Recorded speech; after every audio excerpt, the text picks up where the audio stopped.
Hello everybody, Calamity here today with a different kind of video. Today's video, I'll be answering all of your questions about Genshin Impact, and the reason for doing this is because I'm out of content and ideas, okay? I still do have character guides on the way. I'm still working on building several characters, but I am not a whale or a big spender on this game, so whenever I build a character to prepare them for a guide, you know, it takes a lot of time to get the materials and to farm their weapon materials as well and get the talents up and all that stuff. So in the meantime, we'll just answer some of you guys' questions. I have them over here on my other monitor. So while Nahida is just hanging out here, let's take a look at some of you guys' questions. So the first question I have is from Dizzy, and she asks, is there anything you've learned while building characters that's improved your efficiency that you wish you had known sooner? Honestly, not really, other than looking up what their materials are before they come out. So if there's a character that you really want to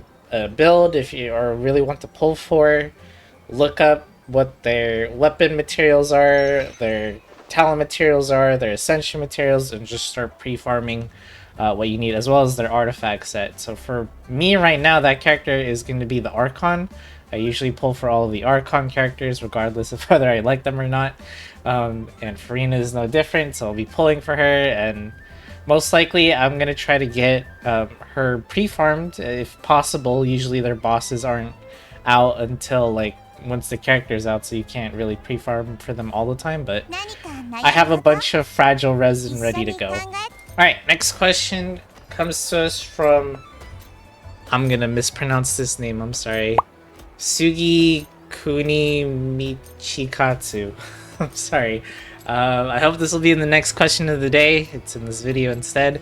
How does the Shima set mechanism work? Like, for example, how do you trigger it? It's too complicated for me to understand the ER requirement behind it. There is no ER requirement for the Shima set, so let's actually hop into a character that has it, which is my Yoimiya in this case. So if we look at the Shiminawa's 4-piece effect, it's just when you cast your skill, you will get the increase to attack, your normal attack, charge attack, plunging attack by 50% for 10 seconds. And when you use your elemental skill, you'll lose 15 energy if you have 15 or more. So you can't go in the negative, basically. If you have more than 15 energy, you'll lose it 15, and you'll get the bonus effect. It also doesn't trigger again if you use it during the duration, which shouldn't be a problem for Yoimiya's case, because her cooldown on her skill is like 16 seconds or something like that. Check real fast. It's 18 seconds, excuse me. So yeah, I don't have to worry about triggering her elemental skill too soon before this duration's up. So you just pop your skill, you lose some energy, but you get normal charge and plunging attack increase in exchange. This set is also good for characters like Hu Tao if you don't want to farm for a Crimson Witch set. It's fine since Hu Tao does charge attack damage anyways.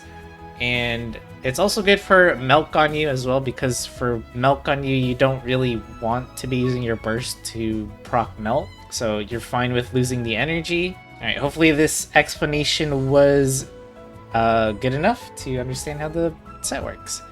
Moving on to the next question. It's My Yales asks, best worst Genshin team reaction is Crystallize or Ice Break? I'm a little confused by the wording by best worst. Like best worst Genshin team reaction. You mean like it's so bad it's good, or like the actual just the worst reaction ever? Because if my choices are Crystallize or Ice Break, I'm actually gonna say it's Shatter, which I'm assuming is what you mean by Ice Break. Shatter is a reaction in Genshin Impact that some people might not even know exists, because you need to freeze an enemy first off, and then you need to hit said frozen enemy with a blunt attack or Geo. So, you know, things like a Claymore hit count as a blunt attack. If you hit a frozen enemy with a blunt weapon, it will shatter, so it'll remove the freeze, and you'll do very, very little damage. Now, the problem with Shatter is that it does physical damage, but if you look up the reactions like damage formula, it's actually based off your elemental mastery, which makes 0 sense. So you have a physical attack damaging reaction that scales off elemental mastery. That's the two opposing stats. I have no idea why Hoyoverse doesn't change this. If Shatter did something like a big increase of like cryo damage or something, yeah, then it'd be like way viable, like way better. And you wouldn't feel punished for bringing a Claymore character on a freeze team. At least if you're using that Claymore character's normal attacks.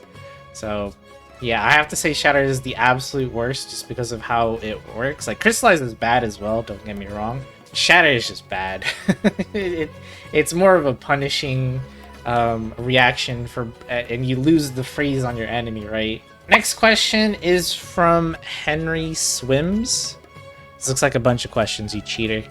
Does a character being level 90 change the value of EM? How characters with attack percentage ascension end up weaker than other ascension stats? How will Hoyoverse nerf Dendro in the Nation of Hydro? Alright, that's 3 questions, but we'll answer all 3.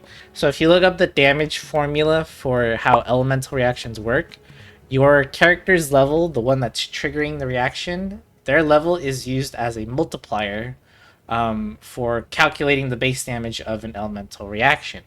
So that's why a lot of content creators or guides you might look up to say, hey, if you're doing Hyper Bloom team, make sure your Cookie Shinobu's level 90, or make sure your Toma is level 90 if you're doing Burgeon, example. So yeah, getting your character level 90 is very important for the level multiplier in the damage formula, so always try to get your characters as high as possible when trying to build these kinds of teams. Second question, how characters with attack percentage ascension end up weaker than other ascension stats? This is character dependent because it depends what you're comparing it to. Like, for example, is the character's, like, if the character's ascension stat is something like crit damage or crit rate, then those stats, which are way more valuable than just straight up attack percentage, will end up being way stronger than just, you know, just getting attack percentage, right?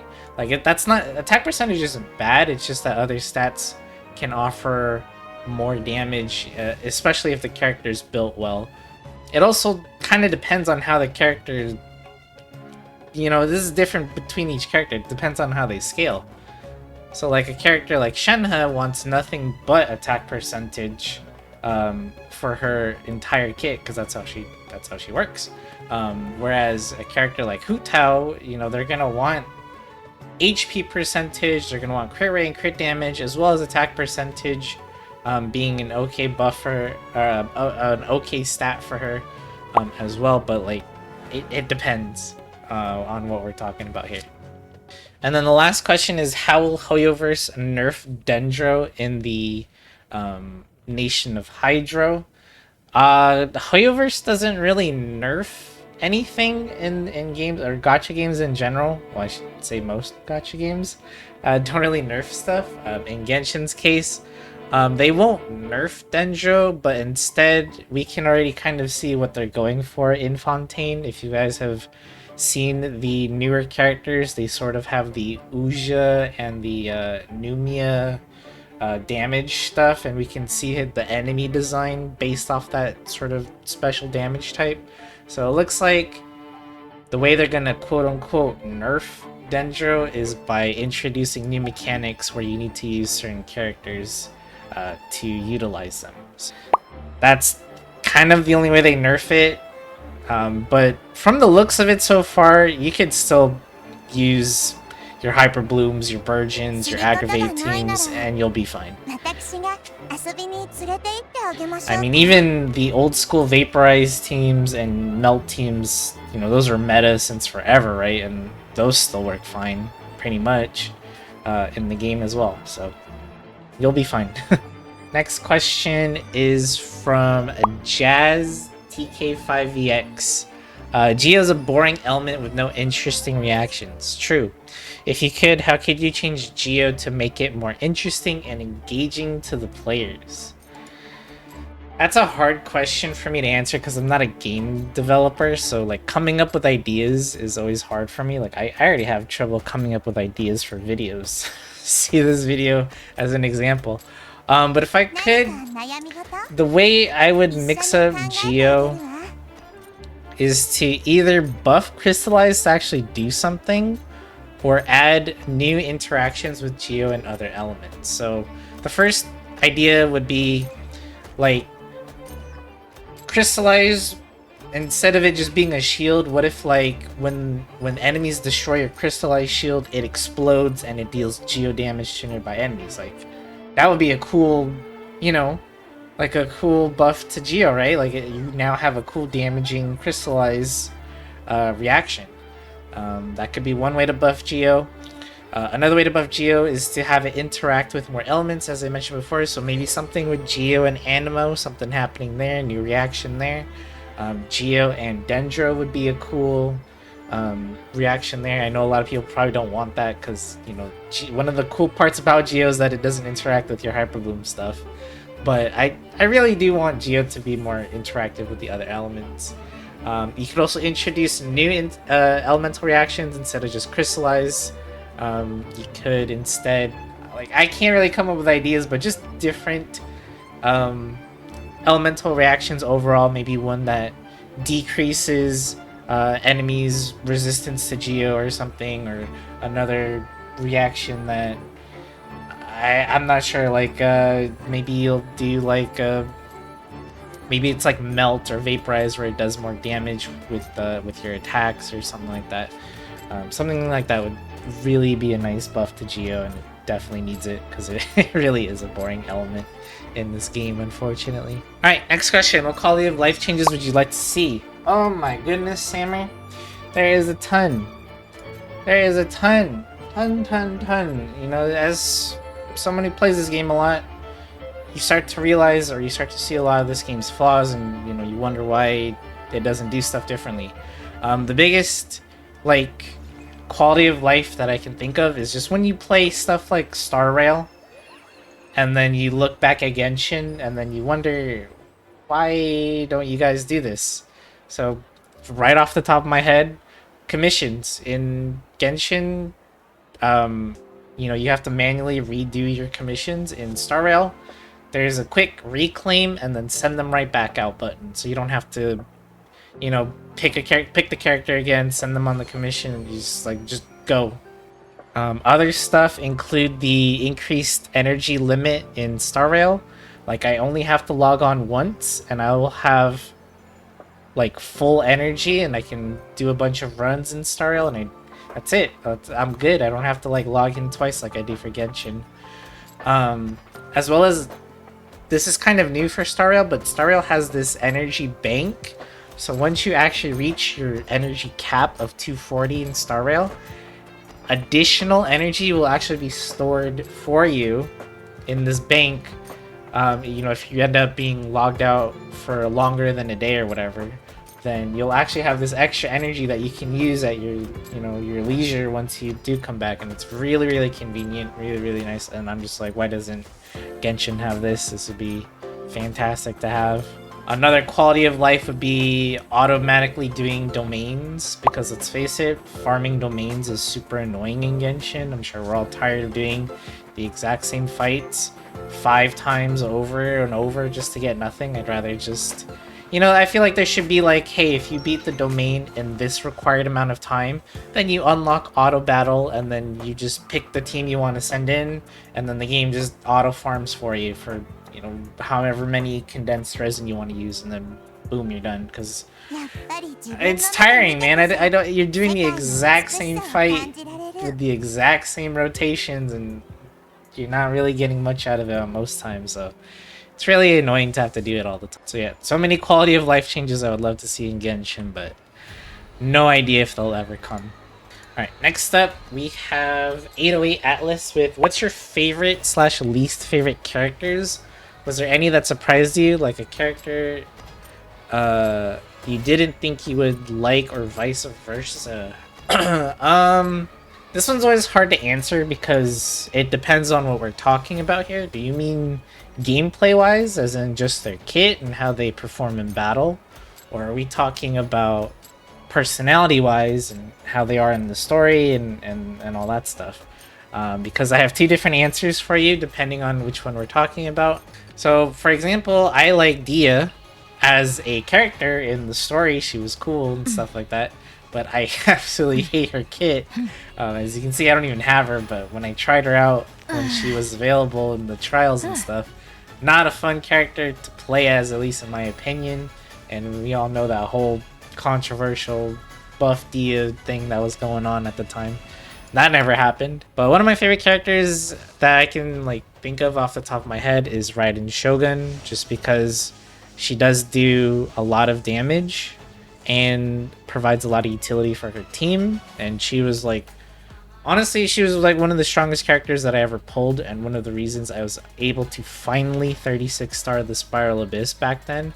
I was actually having a lot of trouble in my early Genshin days. Like I could get to floor 12, but then I wouldn't be able to 36 star it. Maybe like 2 stars in Chamber 1, 1 star in Chamber 3, and then I'd be like, that's about it.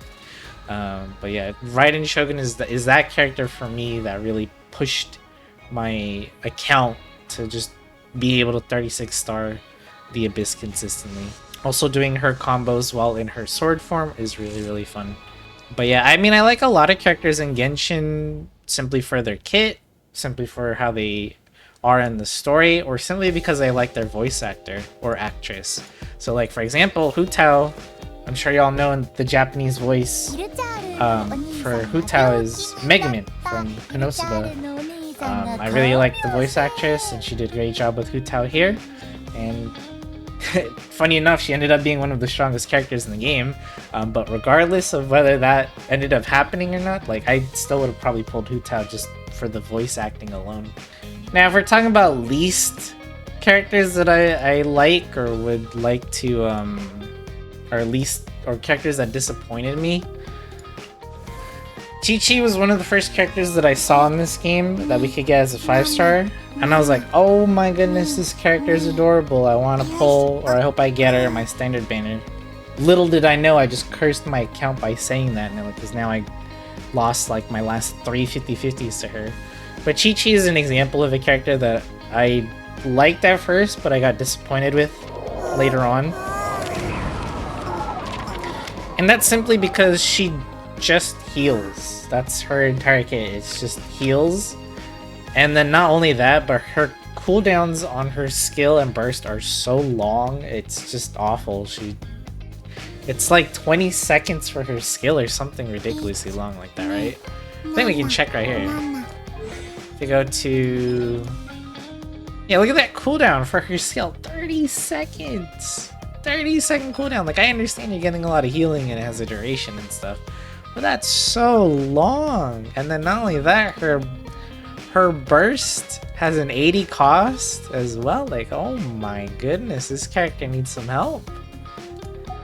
I'm sure she was good at the time of release because we didn't have a lot of healers to choose from back then, but now we have a ton. You have a ton of healers, you have a ton of shielders as well if you don't want any healing, and they all do just fine. That Chi-Chi just isn't good. One character that I didn't think I would like but ended up liking was definitely Heizo.